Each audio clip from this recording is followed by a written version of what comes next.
आज हम लोग जो फोटोइलेक्ट्रिक इफेक्ट, पिछले प्रकाश विद्युत प्रभाव वगैरह हम लोग पढ़ चुके हैं, उसका आइंस्टीन के द्वारा विश्लेषण, इन सबों के बारे में पढ़ा। और इसके साथ साथ हम लोगों ने ये भी देखा कि किस प्रकार से तुमको जो विकिरण है अर्थात प्रकाश, वह तुमको दो तरह का व्यवहार करता है। कभी वह तरंग के तरह व्यवहार करता है, और जब किसी द्रव्य के साथ वह अन्योन्य क्रिया करता है तो वह कण की भांति कार्य करता है। तो इसको कहते हैं हम लोग प्रकाश का द्वैत व्यवहार कहते हैं। तो डी ब्रोगली ने यह कहा, प्रकृति में तुमको जो प्रकाश हो या अन्य जो द्रव्य हैं, सब एक ही प्रकृति में जब बने हुए हैं, तो जब अगर प्रकाश तुमको द्वैत व्यवहार रखता है तो सारे द्रव्य में भी द्वैत व्यवहार होगा। और इसकी पुष्टि जो है तुमको बाद के वर्षों में जो है तुमको प्रकाश के जैसे व्यवहार से तो उसकी पुष्टि हो ही रही थी, लेकिन इसके अन्य कणों के लिए भी इसकी पुष्टि बाद में जो है इसके डी ब्रोगली के प्रिंसिपल के आधार पर बाद के वर्षों में जो है इसकी पुष्टि भी बाद में की गई, जिसके प्रयोग के भी हम लोग देखेंगे, जिसमें कि डेविसन एंड जर्मर ने इलेक्ट्रॉन के तरंग प्रकृति को बताया। उन्होंने अपने प्रयोग में यह बताया कि इलेक्ट्रॉन को दिखाया कि वह तरंग की तरह कार्य कर रहा है। तो इस प्रकार से यह फिर माना गया। फिर उसके बाद के वर्षों में आयोडीन के या अन्य बड़े बड़े कणों को भी तरंग प्रकृति की व्याख्या की जा सके। तो द्रव्य के, तो हम लोग पढ़ेंगे द्रव्य जो मतलब विकिरण, प्रकाश या विकिरण के का द्वैत व्यवहार तो होता ही है। लिख लेते हैं यहां पर, प्रकाश कण एवं तरंग, कण एवं तरंग दोनों की तरह व्यवहार करता है, व्यवहार करता है, व्यवहार करता है। कण एवं तरंग दोनों की तरह व्यवहार करता है। तो कण की तरह, कण और तरंग दोनों की तरह व्यवहार करेगा कौन? प्रकाश। तो द्रव्य भी इसी प्रकार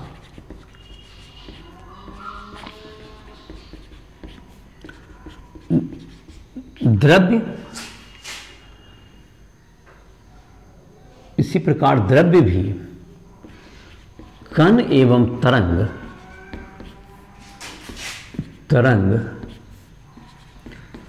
दोनों की तरह व्यवहार करते हैं। इसे हम लोग डी ब्रोगली का सिद्धांत कहते हैं। इसे डी ब्रोगली का सिद्धांत कहते हैं। इसे डी ब्रोगली नाम है वैज्ञानिक का, डी ब्रोगली, फ्रांस के वैज्ञानिक का नाम है, डी ब्रोगली का सिद्धांत कहते हैं। ये डी ब्रोगली का सिद्धांत कहते हैं। तो जैसे विकिरण के लिए तुमको इसका तो प्रूविंग भी कर सकते हैं। विकिरण के लिए E बराबर क्या होता है? विकिरण के लिए इसका हम लोग जैसे कि सूत्र को निकालते हैं। विकिरण के लिए E बराबर hc by lambda, h new बराबर hc बाय लेमडा हम लोगों ने पढ़ाई किया है इसका विकिरण के लिए। और आइंस्टीन के समीकरण से, आइंस्टीन के सूत्र से पढ़ा होगा E बराबर mc स्क्वायर, ऊर्जा बराबर mc स्क्वायर, ऐसा ये फेमस सूत्र है आइंस्टीन का। E बराबर mc जो सापेक्षवाद, सापेक्षता का सिद्धांत से आता है, E बराबर mc स्क्वायर।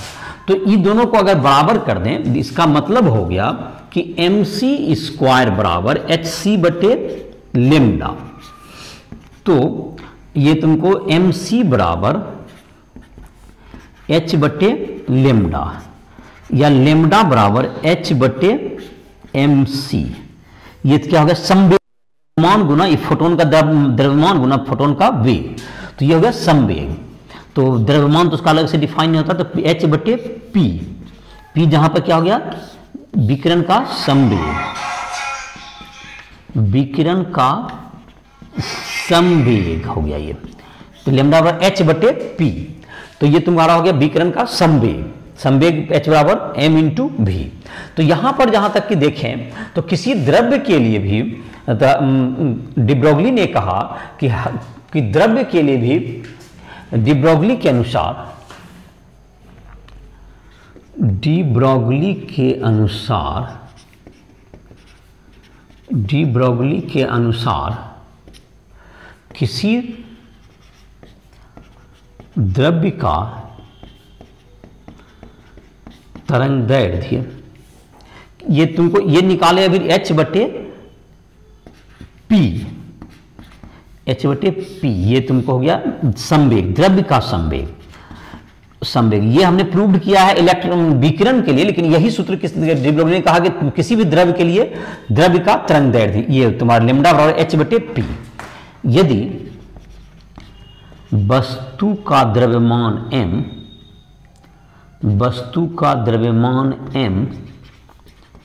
एवं वेग भी हो तो संवेग p बराबर mv, तो लैम्डा बराबर क्या हो गया h बटे mv, तरंगदैर्ध्य। ये लैम्डा बराबर h बटे mv हो गया तुम्हारा, इसका द्रव्यमान बटे इसका तरंगदैर्ध्य मतलब संवेग हो गया h बटे mv।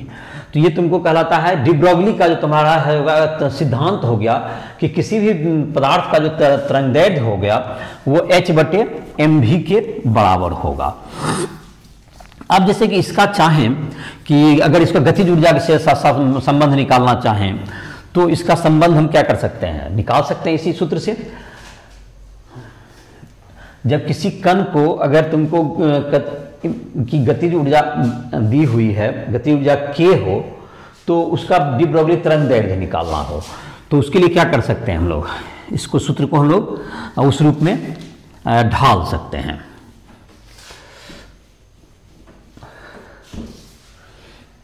तो लैम्डा बराबर हो गया h बटे mv। और तुमको एक होता तुमको अनिश्चितता का सिद्धांत। हाइजेनबर्ग ने अपना एक अनिश्चितता का सिद्धांत दिया कि जब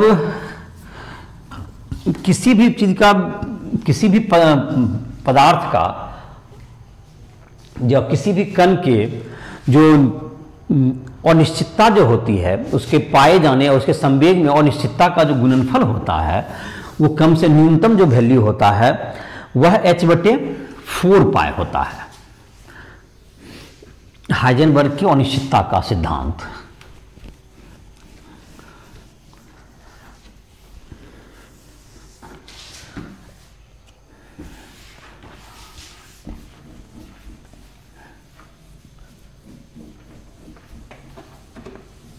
हाइजेनबर्ग की अनिश्चितता का सिद्धांत।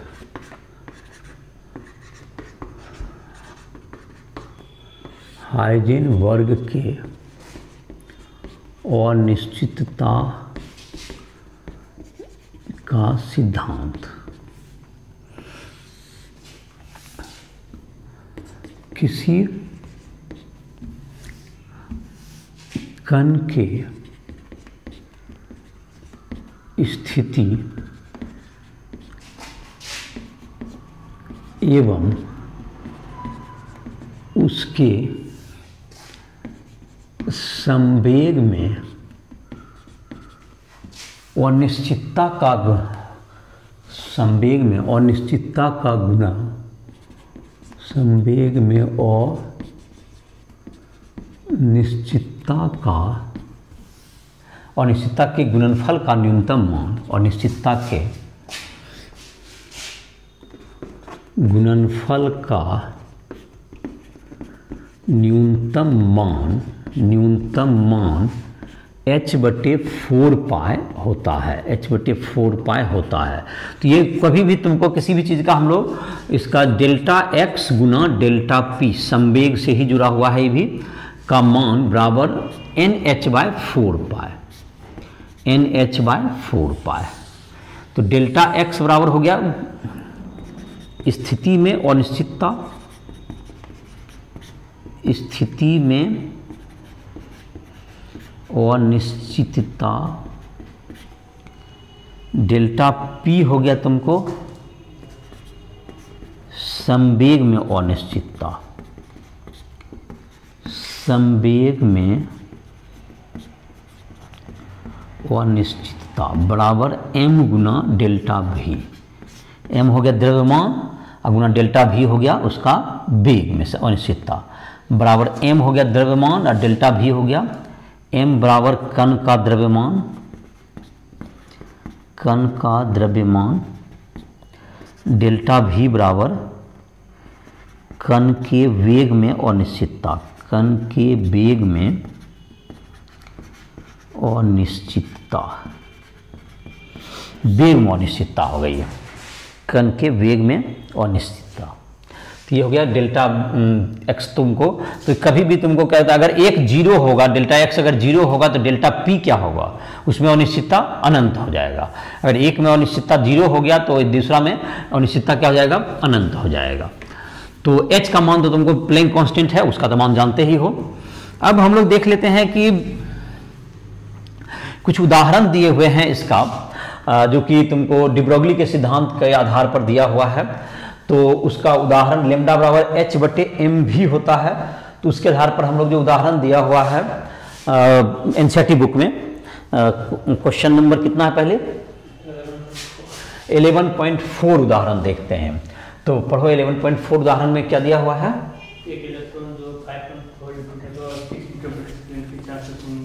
इलेक्ट्रॉन का चाल दिया हुआ है 5.4 × 10⁶ मीटर प्रति सेकेंड। तो इसका तरंग दैर्ध्य चाहिए। तो इलेक्ट्रॉन का तरंग दैर्ध्य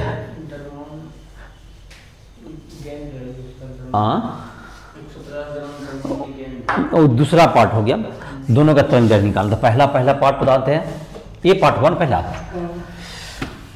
11.4 का ए एनसीईआरटी उदाहरण 11.4 का ए नंबर में है। तुमको एक इलेक्ट्रॉन का चाल दिया हुआ है, ए नंबर में इलेक्ट्रॉन का वेग v बराबर कितना 5 × 10⁶ मीटर प्रति सेकेंड। तो इसका तरंग दैर्ध्य कितना होगा। तो तरंग दैर्ध्य जो होता है तुमको इलेक्ट्रॉन का तरंग दैर्ध्य, इलेक्ट्रॉन का तरंग दैर्ध्य, इलेक्ट्रॉन कण है तो इलेक्ट्रॉन का तरंग दैर्ध्य जो अभी डी ब्रोगली से निकाला गया लैम्डा बराबर एच बटे एम वी, संवेग से एम वी कह सकते हैं। तो इसका लैम्डा क्या होगा, तो एच का मान हो गया 6.626 गुना 10⁻34 और इलेक्ट्रॉन का द्रव्यमान याद होगा 9.11 × 10⁻31 kg, ये किलोग्राम में होता है। और उसके बाद इसका वैल्यू दिया हुआ है, वेग का दिया हुआ है 5.4 × 10⁶, 5.4 × 10⁶ मीटर प्रति सेकेंड। तो -34 और -31 कितना हो गया, -3 हो गया, -6 -9 मतलब नैनोमीटर में आ गया तुम्हारा। ये मीटर में आ जाएगा टोटल, ये नैनोमीटर आ गया तुम्हारा। और यहाँ पे अंक बच गया 6.626 बाय 9.11 × 5.4। तो पूरा आंसर कितना आ जाएगा 0.135 गुना 10⁻9 मीटर। तो ये हो गया 0.135 नैनोमीटर हो गया इलेक्ट्रॉन का तरंग। तो ये इलेक्ट्रॉन का तरंग दैर्ध्य, तो इसका तुमको जो नैनोमीटर में आया। अब एक इसी का तुलना करना क्रिकेट के गेंद का देखते हैं, या कोई गेंद है, गेंद का कितना द्रव्यमान है 150 ग्राम है। तो इसको पहले ग्राम को कंजी बदलना होगा, किलोग्राम में हम लोगों को इतना केजी हो गया। दूसरा इसका वेग कितना है 8 मीटर प्रति सेकेंड। तो देखो इसका तरंग दैर्ध्य बहुत छोटा आ जाएगा, इसलिए इस 30 मीटर प्रति सेकेंड, वेग हो गया 30 मीटर प्रति सेकेंड। चलिए, तो लैम्डा बराबर एच बटे एम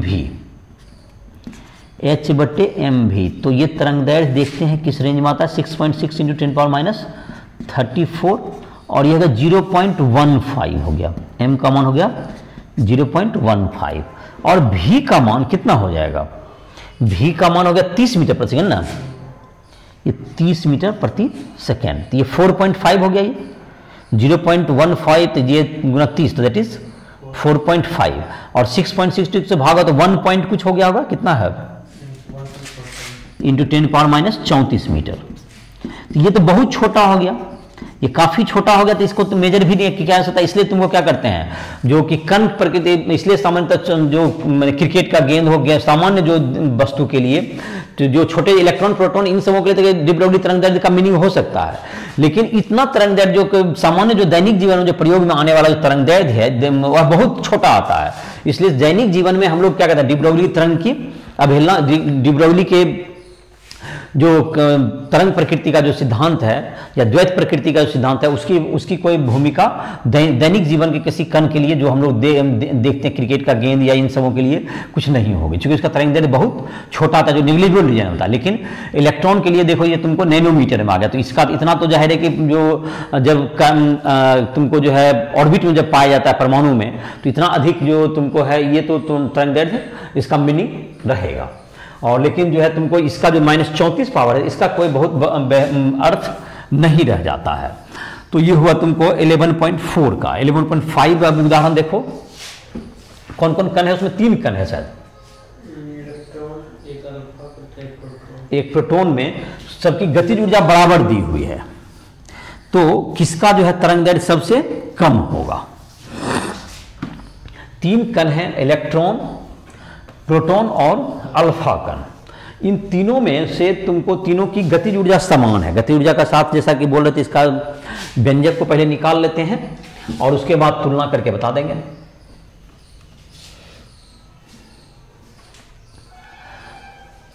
तो एनसीईआरटी का ये उदाहरण 11.5 की बात कर रहे हैं।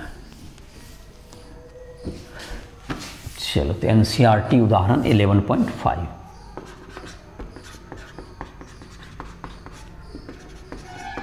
एनसीईआरटी उदाहरण 11.5।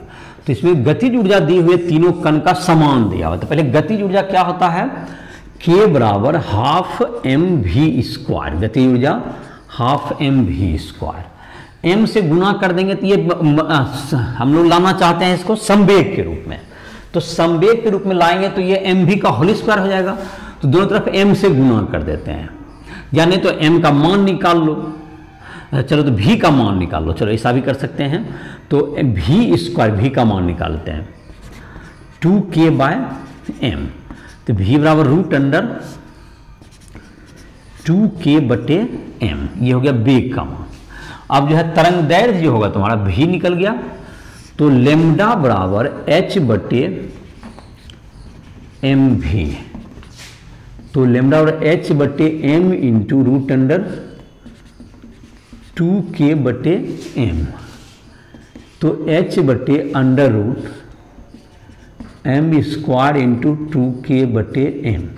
2k/m। तो लेमडा बराबर क्या हो गया, h/√2km। तो ये तुम्हारा हो गया 2km। तो यही एक सूत्र भी हो गया, लेमडा बराबर h/√2km।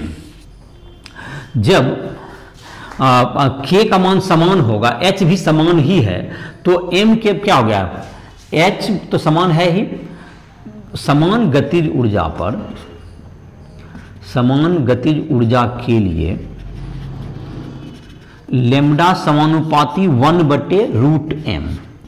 तो जिसका m अधिक होगा उसका तरंग दैर्ध्य कम होगा। तो सबसे अधिक, जैसे कि तुम्हारा कहते हैं द्रव्यमान किसका होता है, इलेक्ट्रॉन का तुमको सबसे कम है, प्रोटॉन का उससे 1836 गुना होता है, और प्रोटॉन से भी 4 गुना वजन होता है तुमको अल्फा कण का। तो इसका मतलब अल्फा कण का द्रव्यमान प्रोटॉन के द्रव्यमान से भी 4 गुना अधिक होता है। तो अल्फा कण का द्रव्यमान सबसे अधिक है, तो उसका तरंग दैर्ध्य सबसे क्या होगा, छोटा होगा। अल्फा कण का द्रव्यमान प्रोटॉन एवं इलेक्ट्रॉन से अधिक है, प्रोटॉन एवं इलेक्ट्रॉन से अधिक है, अतः अल्फा कण का तरंग दैर्ध्य सबसे छोटा होता है, सबसे छोटा है, सबसे छोटा होगा और इलेक्ट्रॉन का सबसे बड़ा होगा। क्योंकि इलेक्ट्रॉन का द्रव्यमान सबसे कम होगा तो द्रव्यमान बड़ा हो जाएगा और ज़्यादा होगा तो तरंगदैर्घ्य क्या होगा तुमको, कम हो जाएगा। तो अल्फा कण का तुमको सबसे कम हो गया, प्रोटॉन का बीच में आ गया। तो ये हुआ तुम्हारा 5वां नंबर।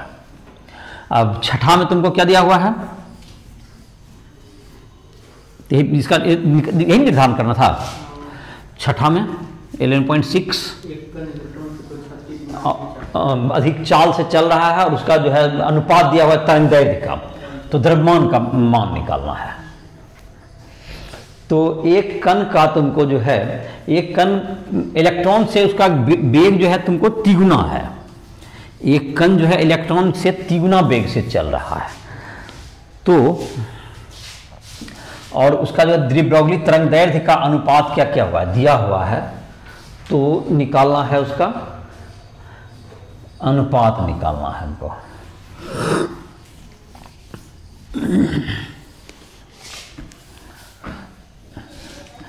तो एनसीईआरटी का उदाहरण देखते हैं 11.6।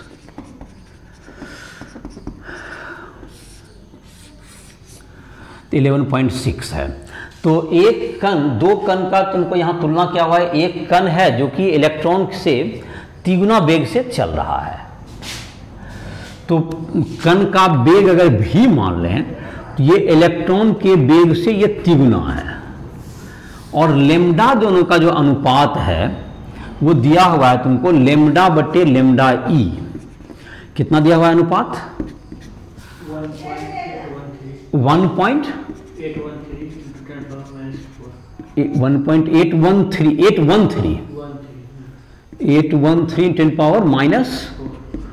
10⁻⁴ बटे 1, अनुपात 1 है। तो इसके आधार पर, इस दोनों डाटा के आधार पर हम लोग को निकालना है इलेक्ट्रॉन का द्रव्यमान। हमको पता है इलेक्ट्रॉन का द्रव्यमान होता है 9.11 गुना 10⁻31 किलोग्राम। तो उस कण का द्रव्यमान कितना होगा, m बराबर व्हाट, इस डाटा के आधार पर हमको निकालना है। तो देखो लेम्डा बराबर क्या होता है, h बटे एम भी। ठीक है, लेम्डा जो इलेक्ट्रॉन का होगा वो क्या हो जाएगा, h तो सबके लिए सेम होगा, इलेक्ट्रॉन का द्रव्यमान अलग होगा और इलेक्ट्रॉन का वेग अलग होगा। तो ऐसा हो जाएगा। दोनों समीकरण को भाग करके सूत्र बना लेते हैं पहले और उसके बाद क्या कर लेंगे, इसको निर्धारण कर लेंगे तो निकल जाएगा हमारा। तो इसको क्या कर लेते हैं, भाग देते हैं। भाग करने पर तो लेम्डा बटे लेम्डा ई का जो मान आएगा h बटे एम भी, और ये गुना चल जाएगा ऊपर एम ई भी ई बटे एच। तो एच एच तो कैंसिल होगा तुम्हारा। लेम्डा बटे लेम्डा ई का मान है 1.813 इंटू 10⁻⁴ बराबर एच एच तुम्हारा कैंसिल हो गया, एम ई ऊपर चला गया, एम ई का मान कितना हो गया, 9 एम ई हो गया 9.11 इंटू 10⁻31 इंटू भी ई बटे एम निकालना है और इसमें भी का मान है 3 गुना भी ई। तो भी ई कट गया तो एम निकल, ये एम ऊपर चला गया और ये नीचे चला आएगा सिर्फ।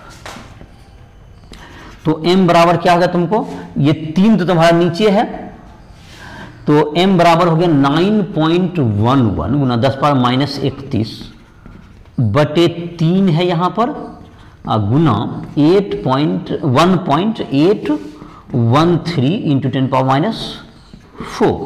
तो ये -31 तो -4 -7 हो गया, -27 हो गया, ये -27 हो गया और इधर हो गया तुमको तो ये तुमको 3 से हाँ -31 हो गया, -31 होता है 34 नहीं, 9.11 गुना 10⁻31 होगा यहाँ पर। इसको ठीक कर दें, माइनस यहाँ पर ये जो है ना ये 31 होगा। हाँ ठीक है, तो -31 होगा तो हमारा -31 -4 कितना हो गया, -27। और यह 3 गुना कितना हो गया तुमको, 3 गुना 1.8 मतलब दैट इज 5.4 और यहाँ पे 9.1 तो 1 पॉइंट कुछ होगा गुना 10⁻27 कितना 1.66 1.67 गुना 10⁻27 किलो। तो ये प्रोटॉन या न्यूट्रॉन हो सकता है, ये प्रोटॉन और न्यूट्रॉन का इतना द्रव्यमान होता है, ये प्रोटॉन या न्यूट्रॉन का द्रव्यमान होता है इतना, न्यूट्रॉन का द्रव्यमान। तो ये कण जो है तुमको प्रोटॉन या क्या है, न्यूट्रॉन है। ये कण जो तुमको जिसकी चर्चा की जा रही है वो कौन सा हो सकता है? प्रोटॉन या न्यूट्रॉन के मास के बराबर आ रहा है, तो वही कण होना चाहिए। तो ये तुम्हारा एक और उदाहरण है, क्या है उसमें 11.7 क्या है उदाहरण? तुरंत इलेक्ट्रॉन का तरंग दैर्घ्य ज्ञात करें। 100 वोल्ट का तुमको विभवांतर दिया गया है, तो विभवांतर से क्या होगा? विभवांतर से अगर उसको तुरंत दिया जाएगा तो इलेक्ट्रॉन को क्या आ जाएगा? एक गतिज ऊर्जा आ जाएगा। तो इस गतिज ऊर्जा के कारण उसको जो वेग प्राप्त होगा इलेक्ट्रॉन का, तुमको जो वेग प्राप्त होगा उस वेग को हम लोग निकाल सकते हैं, और उससे क्या निकल जाएगा हमको? उससे हमको निकल जाएगा उसका मतलब त्वरक विभाग से हमको गतिज ऊर्जा मिल जाएगा। गतिज ऊर्जा से हम लोग वेग प्राप्त कर लेंगे, और वेग के आधार पर जो है हम लोग फिर तरंग दैर्घ्य पता कर लेंगे। या तो पहले सूत्र के रूप में ही कर सकते हैं, उसका भी का सूत्र भी निकाल सकते हैं। तो एनसीईआरटी उदाहरण 11.7, इसमें विभवांतर दिया हुआ है 100 वोल्ट त्वरक विभव। इससे इलेक्ट्रॉन को त्वरित किया जा रहा है, विभवांतर V बराबर 100 वोल्ट, और इसका हमको तरंग दैर्घ्य चाहिए 100 वोल्ट दे दिया।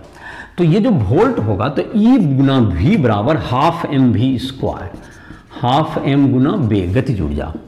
तो इससे हमको क्या निकल जाएगा? गतिज ऊर्जा निकल जाएगा, V निकल जाएगा। तो V वेग बराबर √2eV/m, ये क्या निकल गया हमको? इसका वेग निकल गया इलेक्ट्रॉन का। और यहाँ पर इसको क्या हो जाएगा? लेम्डा बराबर होता है h/m × v। तो लेम्डा बराबर h/m गुना ये v है तुम्हारा, m गुना v का मान हो गया √2eV/m, √2eV/m। तो 2e तो m² अंदर चला जाएगा, तो h/2meV। अब सबका वैल्यू रखेंगे यहाँ पर, लेम्डा बराबर h/2√mv। तो h का मान हो गया 6.626 गुना 10⁻34 लेम्डा का मान हो गया, बटे √2m, m का मतलब हो गया 9.11 गुना 10⁻31। इलेक्ट्रॉन का आवेश 106 गुना 10⁻19, और वोल्ट क्वेश्चन में दिया हुआ है 100 वोल्ट। तो तुम्हारा ये हो गया। अब इसको भाग दे देंगे तो ये लेम्डा का मान हमको मीटर में आ जाएगा। तो इसका मान आ जाएगा, कितना आंसर दिया हुआ है? 0.123 नैनोमीटर, ये तुम्हारा आंसर हो गया। तो ये क्या किए समझ में आ गया होगा? जो त्वरक विभव दिया जाएगा वह उसको गतिज ऊर्जा प्रदान करेगा। तो E गुना V इलेक्ट्रॉन का आवेश गुना विभवांतर, दैट इज उसका कार्य हो गया। विद्युत बल ने जितना कार्य किया वह किसके बराबर हो गया? ½ mv² के बराबर हो गया। उससे वेग निकल गया, और लेम्डा बराबर h/mv में क्या कर दिए? उसको वेग को डाल दिए, उससे हमको क्या निकल गया? और उसमें जो है तुमको h का मान 6.626 × 10⁻34, m का मान तुमको इलेक्ट्रॉन का द्रव्यमान 9.11 गुना 10⁻31, E जो है तुमको इलेक्ट्रॉन का आवेश दैट इज 1.6 गुना 10⁻19 कूलम, और V तुमको दिया हुआ है 100 वोल्ट। और इससे तुम्हारा क्या हो गया? उसका जो है तरंग दैर्घ्य का मान आ गया। अब है तुमको एक जो डेविसन एवं जर्मर का प्रयोग जो किया गया है तुमको, जिससे कि इलेक्ट्रॉन के तरंग प्रकृति को बताया गया है,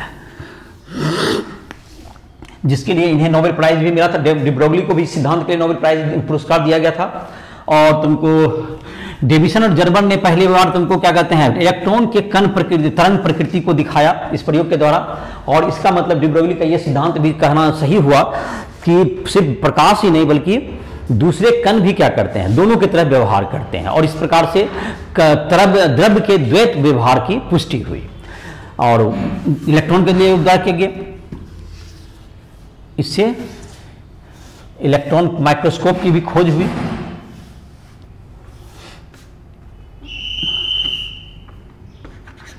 डेविसन एमर्जर्मर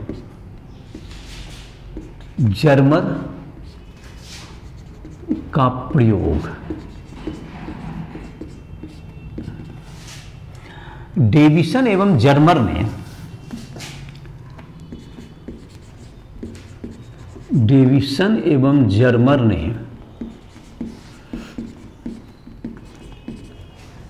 अपने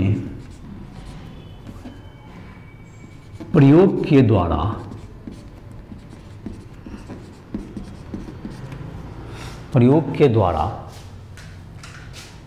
इलेक्ट्रॉन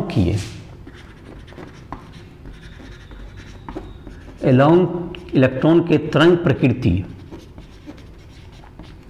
की खोज की। इससे डी ब्रोगली के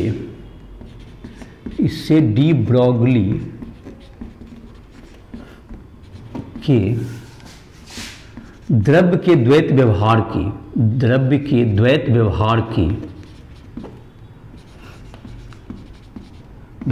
की सर्वप्रथम पुष्टि की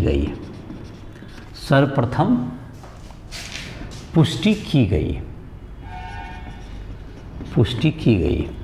तो इसी के द्वारा इलेक्ट्रॉन का तरंग व्यवहार करके बाद में जो है इलेक्ट्रॉन की तरंग प्रकृति के आधार पर इलेक्ट्रॉन माइक्रोस्कोप वगैरह भी इसके द्वारा बनाया जा सका। तो आप देखते हैं डेविसन जर्मर के प्रयोग के बारे में यही हुआ कि इलेक्ट्रॉन को जैसे क्या डी ब्रोगली ने कहा कि सभी में द्वैत तरंग का व्यवहार होता है, तो उन्होंने इलेक्ट्रॉन के तरंग व्यवहार को पहली बार प्रयोग करके दिखाया। जैसा कि हम लोगों ने पढ़ा है कि विवर्तन, ध्रुवन और तुमको है व्यतिकरण, ये सब तरंग के गुण हैं। और डेविसन एंड जर्मर ने अपने प्रयोग में यह दिखाया कि यह साबित करके दिखाया कि इलेक्ट्रॉन जो है तुमको विवर्तन कर रहा है। इलेक्ट्रॉन जो है डिफ्रैक्शन का, इलेक्ट्रॉन अपने रास्ते से क्या जाता है, मुड़ जाता है।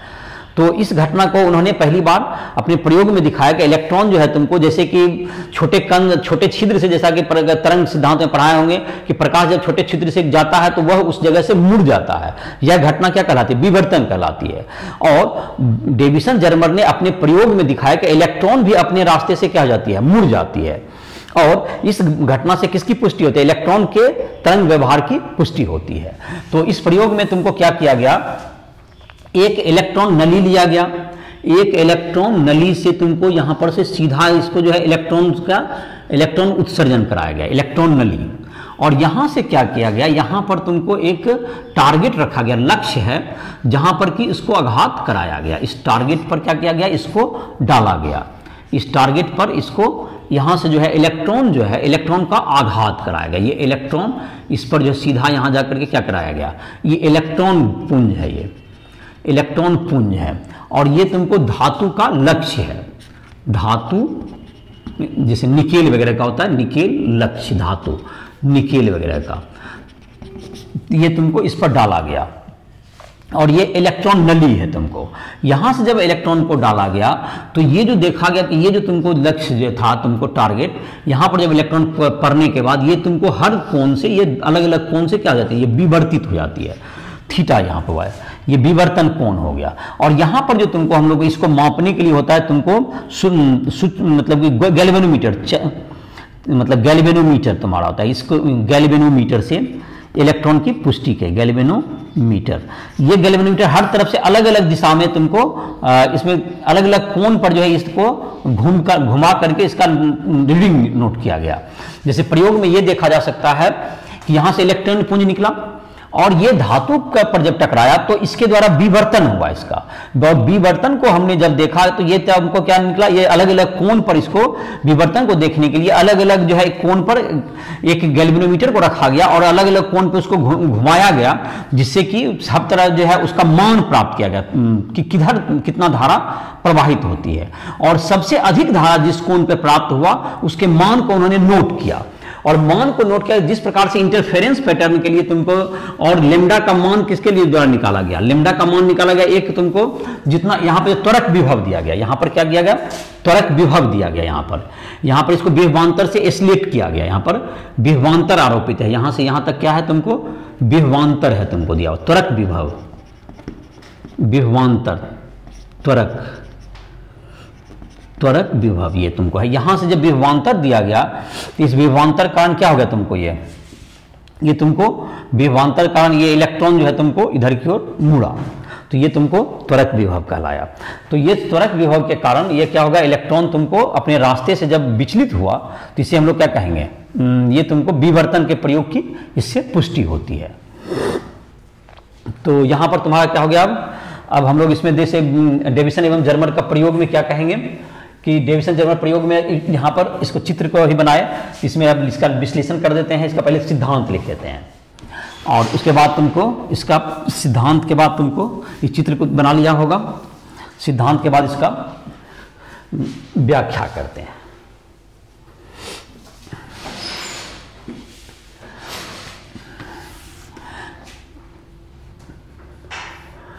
डेविसन एवं जर्मर ने अपने प्रयोग में इलेक्ट्रॉन पर त्वरित विभव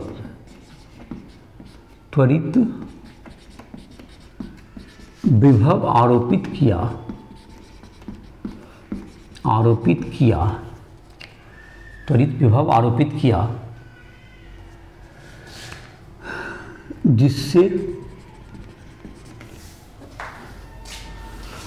जिससे इलेक्ट्रॉन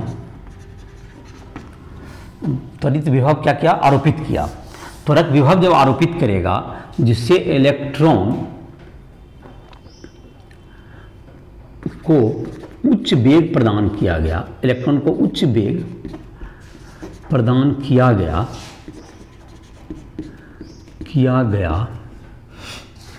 तथा इस इलेक्ट्रॉन पुंज को धातु के क्रिस्टल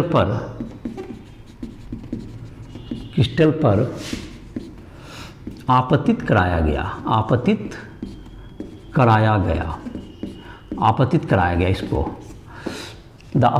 गया। इलेक्ट्रॉन पुंज के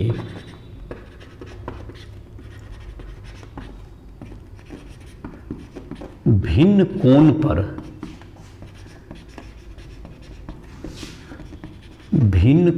पर संख्या को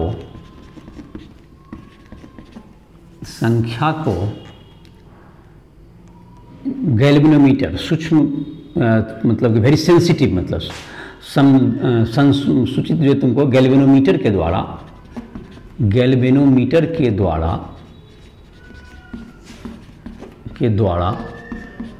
मापने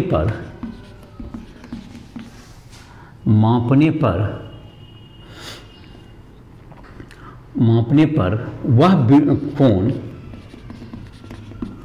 पता किया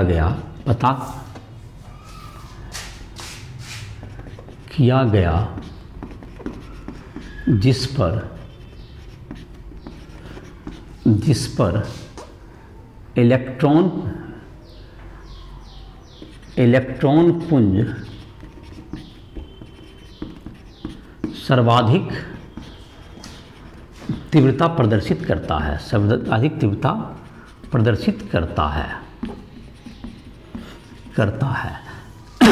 अलग अलग ये अब बार बार जो है तुमको वोल्टेज को बदला गया और उससे कोण का मान प्राप्त करते गया। तो जैसे कि तुमको अब अगर व्यंजक का हम लोग देखें तो अगर त्वरक विभव भी हो, यदि त्वरक विभव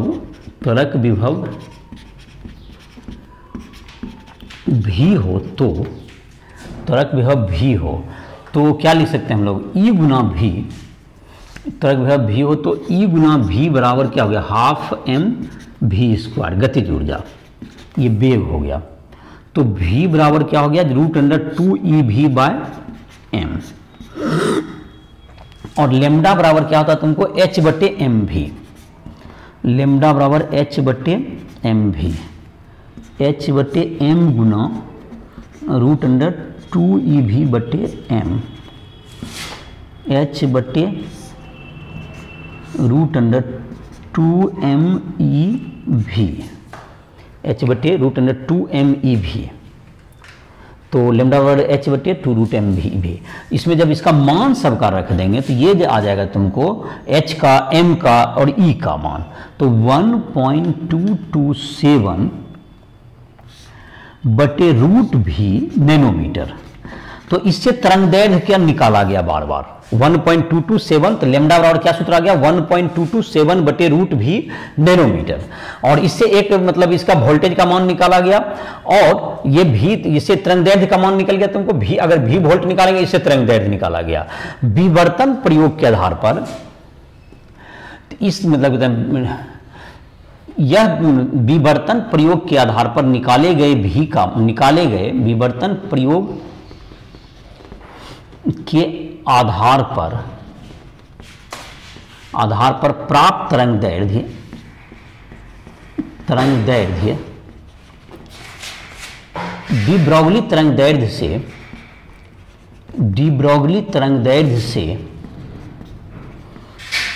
से मेल खाती है। इससे इलेक्ट्रॉन की तरंग प्रकृति की पुष्टि होती है। इससे इलेक्ट्रॉन के तरंग प्रकृति की पुष्टि होती है। तो ये तुमको हो गया कि दोनों जो तुमको यह विवर्तन प्रयोग में जो थीटा निकाले उससे लेमडा बराबर तुमको 2d sin थीटा बराबर n लेमडा जो क्रिस्टल के लिए सूत्र होता है उससे थीटा लेमडा निकाला गया, और एक लेमडा इधर से निकाला गया। दोनों का लेमडा का मान एक दूसरे से मैच किया, इससे किसकी पुष्टि हो गई तरंग सिद्धांत से। इससे जो डी ब्रॉगली सिद्धांत का जो लेमडा आया और जो कि विवर्तन में जो थीटा निकाला गया उससे जो कि लेमडा निकाला गया, दोनों से लेमडा का मान बिल्कुल क्या आ गया, लगभग सेम आता है। और इससे यह पता चलता है कि इलेक्ट्रॉन जो है तुमको तरंग की भांति कार्य करता है। तो तुमको जो है इस चैप्टर में जो तुम्हारा था चैप्टर नंबर जो कि द्वैत व्यवहार का जो चैप्टर था जिसमें प्रकाश विद्युत प्रभाव, और तुमको उसके बाद जो है तुमको द्रव्य की द्वैत प्रकृति और डेविसन जर्मर का प्रयोग, ये सब जो था, और जितने एनसीईआरटी के क्वेश्चन थे, उदाहरण थे, उन सबों को मैंने अपने वीडियो लेक्चर में तुमको सब इसमें समाप्त किया। और इस सारे लेक्चर्स को तुम राइट ऐप को प्ले स्टोर से डाउनलोड करके सारे तुमको जो लेक्चर हैं जितने सारे चैप्टर्स के अब तक के जितने भी चैप्टर हैं तुम्हारे एनसीईआरटी बुक के आधार पर सारे समाप्त हो गए। और तुमको अब जो है हम लोग नेक्स्ट चैप्टर आगे देखेंगे। जो भी प्रश्न है तुमको एनसीईआरटी के हो क्वेश्चन या किसी और भी बुक से तुम कोई भी न्यूमेरिकल बनाओगे जहाँ पे तुम्हें दिक्कत होगी, कभी राष्ट्रीय ऐप के माध्यम से हमको फिजिक्स केमिस्ट्री या मैथ किसी भी टॉपिक में दिक्कत हो उससे हमसे संपर्क कर सकते हो। इसी तरह लेक्चर को समाप्त कर रहे हैं।